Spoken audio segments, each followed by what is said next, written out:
నమస్తే, welcome to our channel. నేను మీ అనిల్. ప్రస్తుతం మనతోని డిజేఎస్సి వ్యవస్థాపకులు, D6 డిజిటల్ మీడియా డైరెక్టర్, అదేవిధంగా ఉస్మానియా క్యాంపస్ రిటైర్డ్ లా హెచ్ఓడి ప్రొఫెసర్ గాలి వినోద్ కుమార్ సార్ అయితే ఉన్నారు.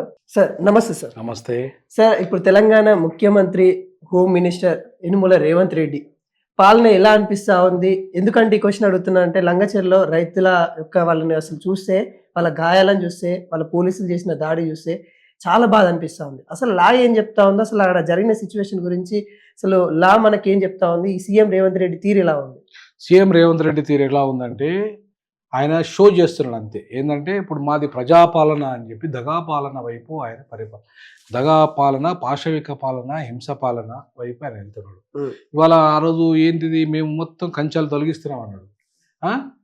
కానీ మొత్తం టీజీపీఎస్సీ కాడ, ఓయూలా ఎక్కడైతే ఉద్యమాలు ఉన్నాయో అక్కడ అంతా కంచెలు పెట్టేసి ఈయన పెట్టేసిండు కంచెలు అక్కడేమో తీసేసిండు. జ్యోతిరావు పులానే భవన్ కాడ తీసేసిండు, మీద అంతా పెట్టిండు. తర్వాత స్పెషల్ ప్రొటెక్షన్ ఫోర్స్ తీసుకున్నాడు, మామూలు పోలీసులు కాకుండా. ఆయన చుట్టూ, సెక్రటరియట్ చుట్టూ, తర్వాత ప్రతి లీడర్ దగ్గర కూడా పెంచుకున్నాడు ఆయన ఏది భద్రత. సో అంటే అర్థమైంది, పోలీసు రాజ్యాన్ని తీసుకొచ్చిండు. 144 సెక్షన్ పెట్టిండు ఆయన. అది ఎందుకు పెట్టాలి 144 సెక్షన్ హైదరాబాద్ లో? అవసరం ఏంది అంటే, నువ్వు పోలీసు రాజ్యం తేవడానికా లేకపోతే ప్రజారాజ్యం తేవడానికా? నీ పోలీసు పాలనలో ఎంతకాలం చేయమని చెప్పి కేసీఆర్ ని నువ్వు అన్నోనివి, అవునా? గతంలో మరి నువ్వు పోలీసు రాజ్యం వైపే పోతున్నావు కదా. అంటే ఇవాళ పోలీసు రాజ్యం, పోలీసులను పెట్టుకుని ఎంతకాలం నడిపిస్తాడు? మరి professor R Gopal, professor Kodandaram గారు ప్రజాస్వామ్యం వర్ధిల్లింది అన్నారు కదా. మరి ప్రజాస్వామ్యంలో పోలీసు రాజ్యం ఉంటుందా? మళ్ళీ ఒకసారి చెప్పాలి నాకు. ప్రజాస్వామ్యంలో పోలీసు రాజ్యం ఉంటుందా? ఇట్లా కొడతారా? ఇట్లా కమలేటట్టు కొడతారా? ఇప్పుడు కొట్టిన వాళ్ళు కూడా అక్కడ మహిళలు ఎక్కువ మంది ఉన్నారు, గాయపడ్డ వాళ్ళు. అందులో మళ్ళీ బాధితులంతా ఎస్టీలు, దళిత వర్గాలే కదా.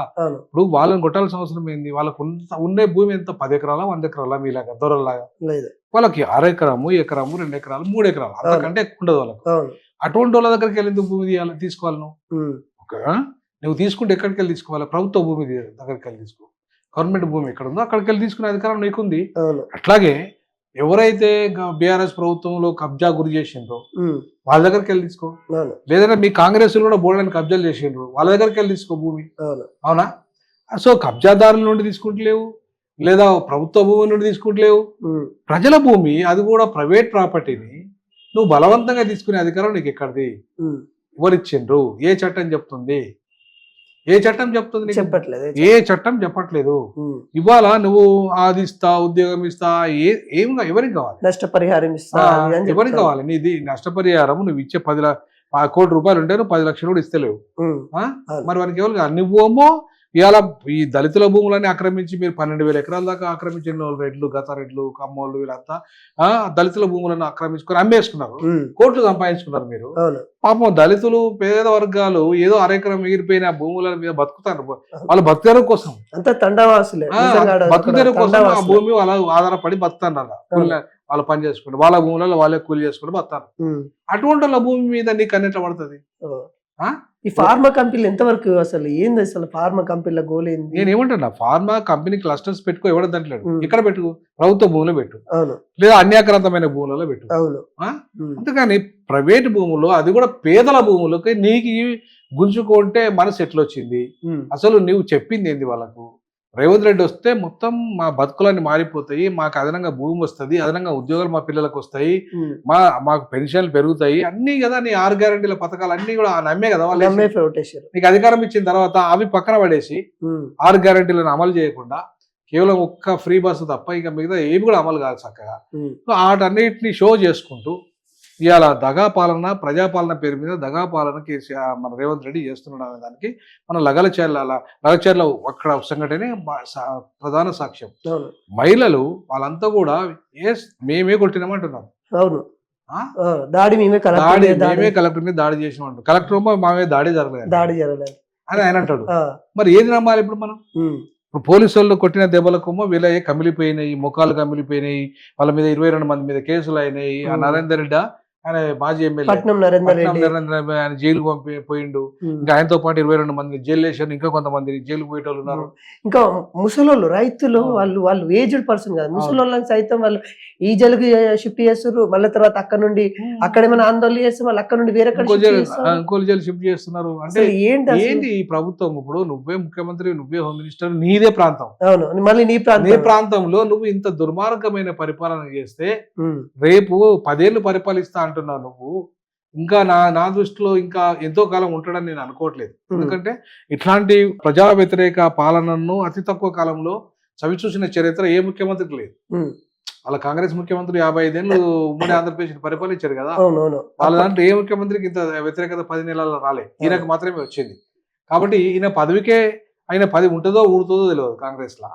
సో అట్లాంటి వాడు 10 ఏళ్ళు నేనే కూర్చుంటా సీట్లు అని చెప్పేసి వాళ్ళ ఆయన సీటు కోసము ఇలా ఇష్టం ఉన్నట్టుగా నియంత్రిత విధానాలు అమలిస్తూ ఒకవైపు మూసీ నది పేరు మీద 1,50,000 కోట్ల రూపాయలు, దానికి హైయెస్ట్ మనీ ఇవాళ దాన్ని సంపాదించే కార్యక్రమం. మరొక వైపు ఫార్మా ఇండస్ట్రీస్ పేరు మీద, అది కూడా నీ యొక్క అల్లునికి ఇవ్వడానికి నువ్వు పేదలను ఇలా పుట్టగొడతానంటావు.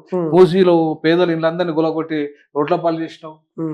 వాళ్ళందరినీ ఇవాళ అంటే ఇప్పుడు నీకు 1,50,000 కోట్ల దాంట్లో వాటా కావాలని ఆ త్రిబులార్ పేరు మీద పేదల భూములు కొనుక్కుంటున్నావు. అల్లా వాటా అంటే ప్రజాపాలన కాదు, వాటలు పంచుకునే రాజ్యం. ఇప్పుడు దగా పాలన, నేను అందుకే దాని పేరు దగా పాలన, ప్రజాపాలన కాదు దగా పాలన అంటున్నాను.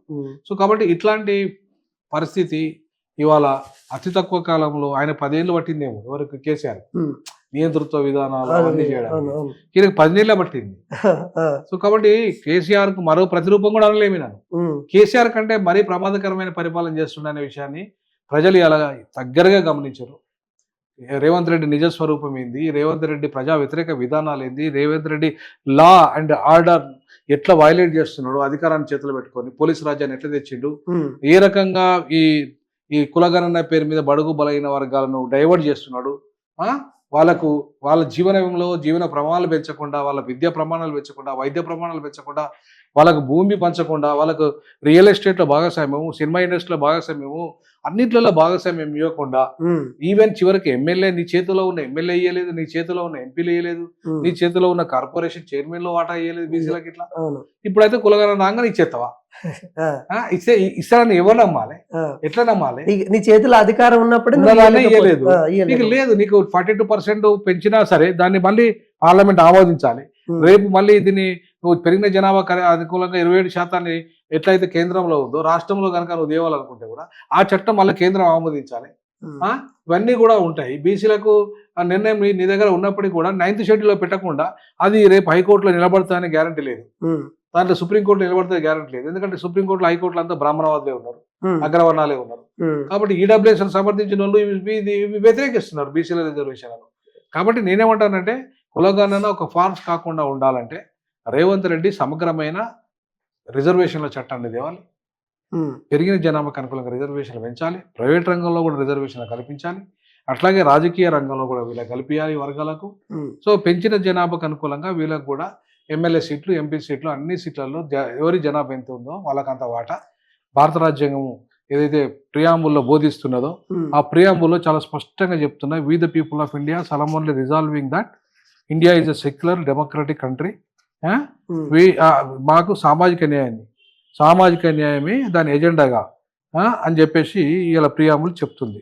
సో ప్రియాంబుల్ చెప్పిన విషయాన్ని ఇవాళ భారత రాజ్యాంగంలో ఉన్న వాళ్ళు ఎవరైతే ఉన్నారో, అంటే ఇప్పుడు మేము ఈ రాజ్యాంగాన్ని అమలు చేస్తామని చెప్తున్న వాళ్ళు, ఆ ప్రియాంబుల్ దీంట్లో క్లియర్గా ప్రియాంబుల్ ఏదైతే ఉందో మొత్తం ఇట్ ఈస్ ద అంటే index of the minds of the constitutional framers. Constitutional framers ఏవైతే అనుకున్నారో దాంట్లో ప్రియాంబుల్లో దాని లక్ష్యాలను చేర్చారు. సో ఆ లక్ష్య సాధనలో భాగంగానే ఇవాళ రాహుల్ గాంధీ ఈ గడుకోసారి దీన్ని చూపెడతాడు, కానీ తన అధికారంలో ఉన్న రాష్ట్రంలో అమలు చేయట్లేదు. అవునా? సో కాబట్టి నువ్వు అమలు చేయనప్పుడు చూపెడతా, పుస్తకం చూపెడతా లాభం ఉన్నది. కాబట్టి ఆ రకంగా కాకుండా ఇవాళ రాహుల్ గాంధీ కానీ రేవంత్ రెడ్డి కానీ వీళ్ళు కేవలము చెప్పడానికి పరిమితం కాకుండా చేయడానికి, ఆచరించడానికి పరిమితం. ఇంకోటి సార్, లగచెర్లలో అక్కడ పోలీస్ వాళ్ళు బందోబస్తు ఉండడం వల్ల, చాలా మంది రావడం వల్ల చిన్న చిన్న పిల్లలు భయాందోళనకి గురవుతా ఉన్నారు. అవును, అప్పుడు ఒక రకంగా నిర్బంధం పెరిగిపోయింది అక్కడ. పెరిగిపోయి అన్డిక్లేర్డ్ ఎమర్జెన్సీ అయిపోయింది. అసలు ఇళ్ళలో ఎవరు లేరు, తాళాలు వేసుకొని వెళ్ళిపోయిన వాళ్ళు చుట్టాలు అంటే ఎంత నిర్బంధము అక్కడ. వాళ్ళ అన్నదమ్ములకు ఏ హోదాలు వస్తారండి, వాళ్ళు వచ్చి ఏ హోదాలో కలెక్టర్ ఆఫీస్ లో ప్రెస్ మీట్ పెడతారు, వాళ్ళు మాట్లాడతారు. ఏమైనా మేము అమలు చేసి తీర్థమంటారు. అదే వాళ్ళు ఏమైనా ముఖ్యమంత్రులా అమలు చేయడానికి? వాళ్ళు ఏమైనా ప్రజాప్రతినిధులా ఆ ప్రాంతంలో? ఒకప్పుడు కుటుంబ పాలన, మీది కుటుంబ పాలన కాదా ఇప్పుడు? ఇవాళ మీరు ఇలా మొత్తం టోటల్ భూ కబ్జాదారులు అయిపోయినారు అక్కడ, టోటల్ మీ కుటుంబం అంతా కూడా. వాళ్ళు కేసీఆర్ అన్న నీ కుటుంబం చేస్తుంది అదే కదా. ఇంకోటి, ఇక్కడ బీఆర్ఎస్ వర్సెస్ కాంగ్రెస్ మధ్యలో నలిగిపోయింది, అన్యాయంగా గురైపోయింది ఈ రోజు రైతులు. ఎలా చూస్తారు వీళ్ళిద్దరు రాజకీయ పేద రైతులు, ఒక తండాకు సంబంధించిన వాసులు ఎలా చూడొచ్చు అసలు? వీళ్ళు ఒకవేళ బీఆర్ఎస్ మీద యాక్షన్ తీసుకోవాలన్నా, కాంగ్రెస్ మీద యాక్షన్ తీసుకోవాలన్నా లా ఏం తీసుకుంటే బాగుంటది వీళ్ళిద్దరి మీద? ఒకటి, ఇప్పుడు బీఆర్ఎస్ అయినా కాంగ్రెస్ అయినా బీజేపీ అయినా రాజకీయ డ్రామాలే ఆడతాయి. ఆ ప్రజల యొక్క అవసరాలను బట్టి వాళ్ళు, అంటే ప్రజలకి అండగా నిలబడతానమని చెప్తాయి తప్ప వాళ్ళు ఏం చేస్తారు, చివరికి ఎవరిని బలి చేస్తారంటే ఈ పేదలని బలి చేస్తారు. ఏ పార్టీ అయినా సరే, ఏ పార్టీ అయినా పేదలను బలి చేస్తుంది. నేనేమంటానంటే, కేటీఆర్ వాళ్ళు అంటున్నాడు అవసరమైతే నేను జైలుకైనా పోయేస్తాను. ఇప్పుడు కేటీఆర్ నంబర్ 2 నంబర్ 3 చేసిండు కదా కేసులో, మరి ఆయన జైలు పంపారు. జైలు పంపరు, దమ్ముంటే ఆయనే పోతారంటే ఆయనే పోతాను అని. ఎందుకంత కేటీఆర్ జైలుకి పోవడానికి ఇప్పటి నుండి చూస్తా ఉన్నాను నేను. అదే ఎప్పుడైనా నేను జైలుకి పోవడానికి రెడీ ఉన్నా అని చెప్తా ఉన్నాడు. అసలు దాని వెనకాల ఏముంది అసలు? అంటే వాళ్ళు ఇవాళ తప్పులు చేశారు కాబట్టి జైలుకి పోవడానికి రెడీ అంటున్నాడు. అంతే కదా. ఇప్పుడు తప్పులు చేయను నేనెందుకు జైలు పోతా అంటాడు, నేనేం తప్పు చేసినా అంటాడు. నేను రెడీ అన్నప్పుడు అర్థమైంది తప్పు జరిగింది అన్నట్టే కదా. తప్పు జరిగింది కాబట్టి ఆయన ఒప్పుకుంటా అన్నట్టే కదా. కాబట్టి ఒప్పుకున్నప్పుడు ఖచ్చితంగా పోక తప్పదు, రాక తప్పదు. జగన్మోహన్ రెడ్డి పోయిండు, వచ్చిండు, ముఖ్యమంత్రి అయ్యిండు. రేవంత్ రెడ్డి పోయిండు, బయటకు వచ్చిండు, ముఖ్యమంత్రి అయ్యిండు.